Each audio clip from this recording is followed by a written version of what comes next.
Assalamualaikum warahmatullahi wabarakatuh. Jadi kali ini penulis ingin bahas soal resikonya menyimpan konten, menyimpan dokumen, menyimpan file di online. Nah, kebetulan ini ada contoh dari Adobe yang terakhir itu banyak sekali dikritisi karena kontennya itu ini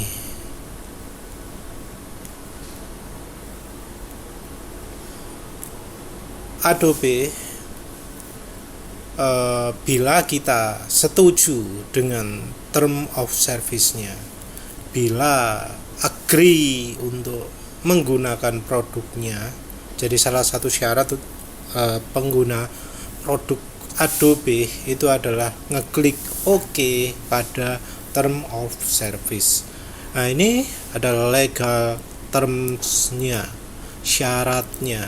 Ini ide-ide ini adalah yang versi Indonesia ya. Kebetulan ada versi Indonesia jadi mudah dibaca.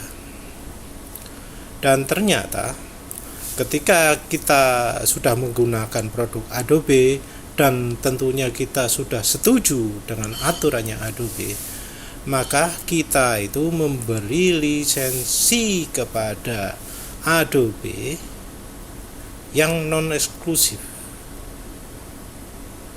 yang berlaku di seluruh dunia, yang dapat disublisensikan oleh Adobe ke pihak manapun, dan itu bebas royalti. Jadi Adobe nggak perlu membayar kepada kita, nggak perlu minta izin lagi kepada kita, dan Adobe bebas mempergunakan konten kita.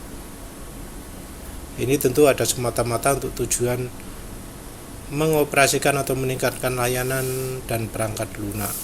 Ya, ini alasannya, tapi yang Adobe bakal lakukan kan kita tidak tahu. Terus berikutnya ada keterangan, berarti Adobe boleh menggunakan konten data kita, informasi yang kita simpan di servernya Adobe, di clouds-nya Adobe.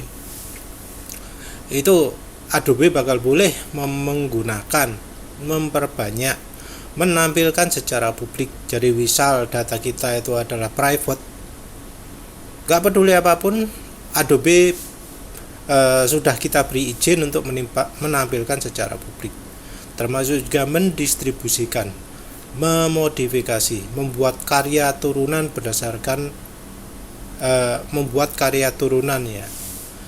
Kok menampilkan secara publik lagi? Ada dua ya, kok lucu. Dan menerjemahkan konten. Jadi dia boleh misalnya memodifikasi, terus membuat yang prinsipnya semacam karya turunannya gitu, dia bebas. Dia kasih contoh, kami dapat Adobe dapat mensublisensikan hak kami atas konten kepada penyedia layanan kami atau kepada pengguna lain.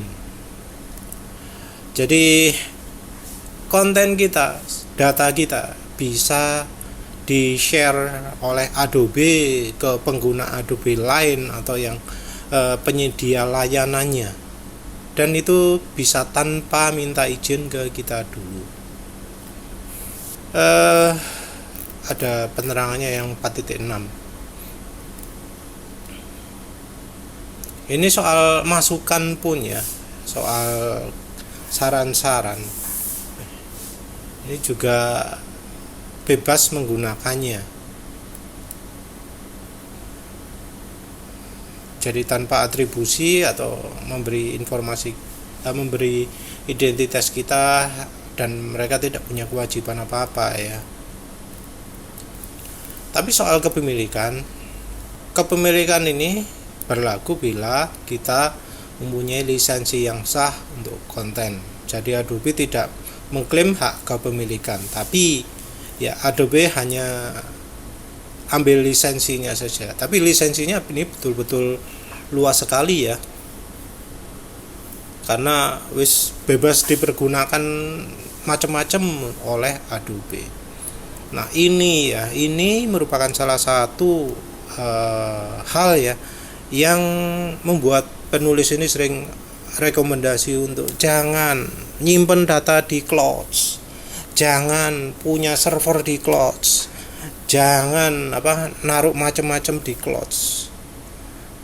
Ya mungkin dia ngasih kemudahan, enak di mana-mana tinggal pakai cloud, langsung edit, langsung data tersimpan di cloud semua, bisa diakses oleh macam-macam orang dari tempat manapun, lewat HP bisa, lewat komputer bisa. Emang itu kemudahan cloud. Tapi di sisi lain, soal yang seperti ini ya, yang sulit kita deteksi karena ya mungkin kita diberi email oleh pihak penyedia layanan, ada perubahan term of service. Jadi nanti kalau berubah nggak ngasih konfirmasi dianggap sudah setuju. Terus tiba-tiba mereka jadi punya hak untuk obrak-abrik data kita terus di-share ke orang lain. Padahal kalau datanya bersifat sangat rahasia, ya mau bisa apa kita kalau mereka menyebutkan kita punya hak karena Anda sudah setuju bahwa kami ini boleh menggunakan data Anda. Ya kan jadi kacau soal itu. Artinya Adobe sendiri pun bakal bisa membuka-buka konten kita, lihat-lihat data kita, lihat semacam-macam yang kita upload di cloud mereka. Ya sebenarnya yang seperti ini ya bisa saja sudah terjadi, misalnya di gratis cloud penyimpanan 1 terabyte.